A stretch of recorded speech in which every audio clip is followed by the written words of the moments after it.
என் செல்ல குழந்தையே, நாளைய விடியலானது சித்திரை பௌர்ணமியினுடைய விடியல். இந்த சித்திர பௌர்ணமியானது எல்லோருடைய வாழ்க்கையிலும் ஒரு அதிசக்தி வாய்ந்த மாற்றத்தை கொடுக்கக்கூடிய நாளாக இருக்கும். அதற்கு முதல் நாள் இன்று அம்மா சொல்கின்ற இந்த ஒரு விஷயத்தை எரித்து உன் வீட்டு வாசலில் போட்டுவிட வேண்டும். நான் சொல்கின்ற விஷயம் உன் இல்லத்தில் இருக்கின்ற அத்தனை எதிர்மறை சக்திகளும் வெளியேறிச் செல்வதற்கான அறிகுறிகளாகும். அது மட்டுமல்லாமல் என் பிள்ளை, நாளைய பௌர்ணமி தினமானது உன்னுடைய இல்லத்திற்குள் தெய்வங்கள் வந்து குடி அமர்த்திவிட வேண்டும். அதற்கான எல்லா வேலைகளையும் இன்றே நீ செய்துவிட வேண்டும். அதற்காக அம்மா சொல்கின்ற இந்த ஒரே ஒரு பொருளை மட்டும் நீ எரித்து உன் இல்லத்தின் வாசலின் வெளியே போட்டுவிட வேண்டும். நீ இப்பொழுது இந்த தாயானவள் சொல்கின்ற விஷயத்தை நம்பிக்கையோடு கேள். நல்லது நடத்தி கொடுக்க உன் வராகி உன்னை தேடி மீண்டும் மீண்டும் வந்து கொண்டிருக்கின்றேன். நல்ல விஷயங்கள் ஒவ்வொன்றாக உன் வாழ்க்கையில் நடக்க காத்து கொண்டிருக்கின்றது. அதனால் என் பிள்ளை, இதையெல்லாம் பெறுவதற்கு நீ தயாராக இருக்க வேண்டுமல்லவா? உன்னை சுற்றி என்ன நடந்து கொண்டிருக்கின்றது என்பதனை புரியாமல் நீ இருந்துவிடக்கூடாது. என்ன விஷயங்கள் நடந்தாலும் அந்த நேரம் உன் வாழ்க்கையில் நல்ல நாளாக இருக்கிறது என்றால் தெய்வம் உள்ளே வந்துவிட வேண்டும். அதற்கு என் பிள்ளை என்ன செய்ய வேண்டும் என்பதனை மனதிற்குள் தெளிவுபடுத்தி கொள்ள வேண்டும். நீ இப்பொழுது என்ன யோசிக்க வேண்டும் தெரியுமா? நாளை சித்ரா பௌர்ணமி. நாளைய தினம் நம் இல்லத்திற்குள் தெய்வம் வர வேண்டும். அதற்கு நாம் இன்றே நம் இல்லத்தை தூய்மைப்படுத்த வேண்டும். நம் இல்லத்தின் மூலை முடுக்குகளில் இருக்கின்ற அத்தனை ஒட்டடைகளையும் சுத்தம் செய்துவிட வேண்டும். ஏற்கனவே நாம் நன்கு அறிந்த விஷயம், நம்முடைய இல்லத்திற்குள் இது போன்ற ஒட்டடைகள் எல்லாம் இருக்குமாயின் தெய்வம் உள்ளே வந்து விடாது. மாறாக எதிர்மறை சக்திகள் உள்ளே வந்துவிடும் என்பதன். இதனால் இன்று என் பிள்ளை அதை நீ நிச்சயமாக செய்து விடுவாய். அதன் பிறகு என் குழந்தையே, நீ ஒரு விஷயத்தை தெளிவாக புரிந்து கொள். எப்பொழுதெல்லாம் உன் மனதிற்குள் சோம்பேறித்தனமாக இருக்கின்றதோ, எழுந்து எந்த ஒரு வேலையையும் செய்ய முடியாத நிலை இருக்கின்றதோ, ஒரு வேலை செய்ய வேண்டும் என்று இருக்கும் பொழுது அதை இன்னும் கொஞ்ச நேரம் கழித்து செய்யலாம், இன்னும் 10 நிமிடம் கழித்து செய்யலாம் என்று என் பிள்ளைக்கு சோம்பேறித்தனமான ஒரு உணர்வு மனதிற்குள் ஏற்பட்டு கொண்டே இருக்கும்.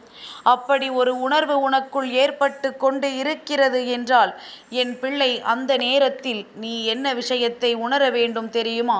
உன்னுடைய இல்லத்திற்குள் எதிர்மறை சக்திகள் அதிகமாக இருக்கின்றது.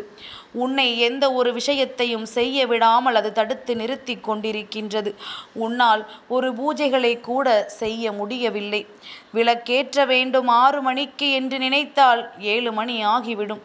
அப்படித்தான் உன்னுடைய வேலைகள் எல்லாம் மெதுவாகவும் மெத்தனமாகவும் நடந்து கொண்டிருக்கும். இன்று செய்ய வேண்டிய விஷயத்தை நாளை செய்து விடலாம் என்று கிடப்பில் போட்டு விடுவாய். படுத்திருந்தால் எழுந்திருக்க முடியாது. எழுந்திருக்க அத்தனை கஷ்டமாக இருக்கும். இப்படி உன் வாழ்க்கையில் உனக்கு சில சூழ்நிலைகள் ஏற்படுகிறதல்லவா? அதைத்தான் அம்மா உன்னிடத்தில் சொல்லிக் கொண்டிருக்கின்றேன். காலை எழுந்தது பிறகிலிருந்தே எப்பொழுது உறங்கலாம், எப்பொழுது படுக்கலாம் என்ற எண்ணமே ஓடிக்கொண்டிருக்கும்.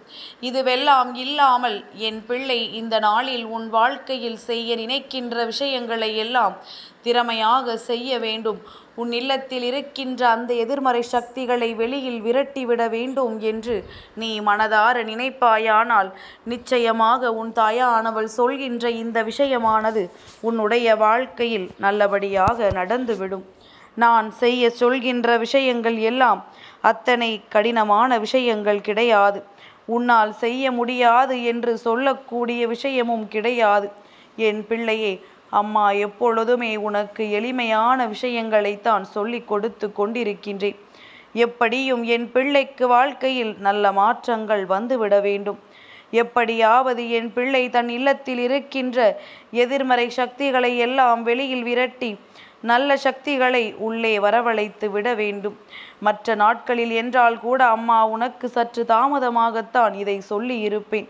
நாளை அதிசக்தி வாய்ந்த சித்திரா பௌர்ணமி என்பதனால் அதை நிச்சயமாக நீ தெரிந்து கொள்ள வேண்டும். இதிலும் குறிப்பாக இன்னொரு விஷயம், நாளை சித்திரகுப்தனை வணங்கினால் பாவங்கள் கழியும் என்று சொல்வார்கள் அல்லவா? என் தங்கமே, அதாவது ஏற்கனவே நீ செய்து வைத்திருக்கின்ற பாவ கணக்குகள் அப்படியே இருக்கத்தான் செய்யும். ஆனால் நீ சித்திரகுப்தனை வணங்கும் பொழுது அவர் இனிமேல் உனக்கு எந்த பாவங்களும் செய்ய முடியாதபடி நல்ல மனநிலையை உனக்கு கொடுப்பார். நேர்மறையான எண்ணங்களை உனக்குள் கொடுப்பார். அதனால் சித்திரகுப்தனை வணங்குவது மிகவும் நல்லது. என் பிள்ளையே, நாளைய தினம் உனக்கு நல்ல நாள், நல்ல விஷயங்கள் நடக்க வேண்டிய நாள். அந்த நாளில் உனக்கு நடக்கவிருக்கின்ற நல்ல விஷயங்களை நடக்க விடாமல் செய்வதற்கு சில எதிர்மறையான சக்திகள் உன்னுடைய இல்லத்திற்குள் இருந்தே பல சூழ்ச்சிகளை செய்து கொண்டிருக்கின்றது. அதற்கு நீ என்ன செய்ய வேண்டும் தெரியுமா? என் பிள்ளையே, ஒரு அகல் விளக்கை எடுத்துக்கொள். ஒரு மண்ணாலான அகல் விளக்கை எடுத்துக்கொண்டு அதனுள் 2 கற்பூரத்தை போட்டுக்கொள். இந்த 2 கற்பூரத்தையும் எரித்து உன்னுடைய இல்லத்தின் அத்தனை மூலை முடுக்குகளிலும் நீ காண்பிக்க வேண்டும். எல்லா இடத்திலும் இதை காண்பித்துவிட்டு அப்படியே கொண்டு சென்று உன்னுடைய இல்லத்தின் வாசலில் வெளிப்புறமாக போட்டுவிட்டு வந்துவிடு. என் பிள்ளையே, அது உன்னுடைய இல்லத்தில் இருக்கின்ற அத்தனை எதிர்மறை சக்திகளையும் ஈர்த்து கொண்டு போய் உன் இல்லத்திற்கு வெளியில் கொண்டு போட்டு விடுகின்றது. அப்படியானால் இப்பொழுது உன் இல்லத்தில் இருக்கின்ற எதிர்மறை சக்திகள் எல்லாமே வெளியேறிவிட்ட நம்பிக்கை உனக்குள் அந்த நேரத்தில் வந்துவிடும். இதை செய்து முடித்த அடுத்த நொடியே என் குழந்தைக்கு மனதில் மிகப்பெரிய தெளிவு பிறந்துவிடும். என் பிள்ளை, நாம் எத்தனை பெரிய விஷயங்களை சாதித்திருக்கின்றோம் என்ற மனநிலையை உணர்ந்து கொள்வாய். வெளியில் நடப்பது எல்லாவற்றையுமே என் குழந்தை நீ சரியாக புரிந்து கொண்டு உன்னுடைய வாழ்க்கையில் எதையெல்லாம் செய்ய வேண்டும் என்பதில் கவனமாக இரு. உன்னை சுற்றி நடக்கின்ற சில விஷயங்களை தெரிந்து கொள்ளாமல் இருந்து விடாதே. உன் இல்லத்திற்குள் இருக்கின்ற எதிர்மறை சக்திகளை நீ முதலில் வெளியில் அனுப்பிவிட்டாலே அங்கிருக்கின்ற பாதி பிரச்சனைகள் குறைந்துவிடும். அது மட்டுமல்லாமல் என் பிள்ளை, உன் இல்லத்திற்குள் தெய்வ சக்தி நாளைய மங்கள செவ்வாய்க்கிழமையின் உள்ளே வருவதற்கு அத்தனை சந்தோஷமாக வந்து குடியமர்ந்து விடுவார்கள். என் பிள்ளையே, இந்த சூடம் எரிந்து முடிந்தவுடன் நீ உள்ளே வர வேண்டும். நிச்சயமாக என் குழந்தைக்கு நாளை ஒரு அதிசக்தி வாய்ந்ததொரு மாற்றம் உன் கண் முன்னே நடக்கப் போகின்றது. எப்படி இந்த சூடத்தை எரித்து உன் இல்லத்தில் இருக்கின்ற தீய சக்திகளை விரட்டுகின்றாயோ, அதுபோல உன் இல்லத்தின் வாசலில் மஞ்சள் நீர், வேப்பிலை கலந்த நீரை தெளித்து தெய்வங்களை உள்ளே வரவழைக்க வேண்டும். இனி ஒரு நாளும் எதிர்மறை சக்திகளும் தீய சக்திகளோ உன் இல்லத்திற்குள் நுழைய மாட்டார்கள். ஒரு நாள் அவர்களுக்கு காட்டிய விஷயமே அவர்களுக்கு மிகப்பெரிய பயத்தினை ஏற்படுத்தி இருக்கும். இனி எப்பொழுதும் இது போன்ற இல்லத்திற்குள் நாம் நுழையக்கூடாது. அப்படி நுழைந்தால் நம்மை எப்படியும் விரட்டி விடுவார்கள் என்கின்ற எண்ணம் அதற்கு வந்துவிடும். இந்த பயம் வந்து விட்டாலே போதுமல்லவா? இனி ஒரு நாளும் என் பிள்ளைக்கு தீய சக்திகளை பற்றிய பயம் இருக்காது. என்றென்றைக்கும் என் குழந்தைக்கு நல்லதை மட்டுமே நடத்தி கொடுக்கக்கூடிய இந்த வராகி இன்று சொல்லிக் கொடுத்த இந்த விஷயத்தை சரியாக செய்துவிட்டு நாளை சித்திரா பௌர்ணமியில் தெய்வங்களை எல்லாம் நல்லபடியாக வணங்கு. உனக்கு எல்லாமே நல்லபடியாக நடக்கும். சித்திரா பௌர்ணமியில் சிவபெருமானை, முருகப்பெருமானை, அம்பாளை வணங்க வேண்டும். நல்ல பலன்கள் உனக்கு வாழ்க்கையில் கிடைக்கும். என் குழந்தை, ஒவ்வொரு நாளையும் உனக்கான நாளாக நீ மாற்றிக்கொள். நான் சொல்கின்ற இது போன்ற விஷயங்களை எல்லாம் சரியாக செய்து உன்னுடைய இல்லத்தில் நல்ல சக்தியை மட்டுமே நீ தங்கி இருக்கவை. மாற்றங்கள் விரைவாக உனக்கே தெரிய தொடங்கும். உன் மனதிற்கு தெளிவு பிறக்கும். எதை பார்த்தும் பயம் வராது. எதுவாக இருந்தாலும் சாதிக்கலாம், நாம் ஜெயித்து காட்டுவோம் என்கின்ற நம்பிக்கை உனக்குள் வரும்.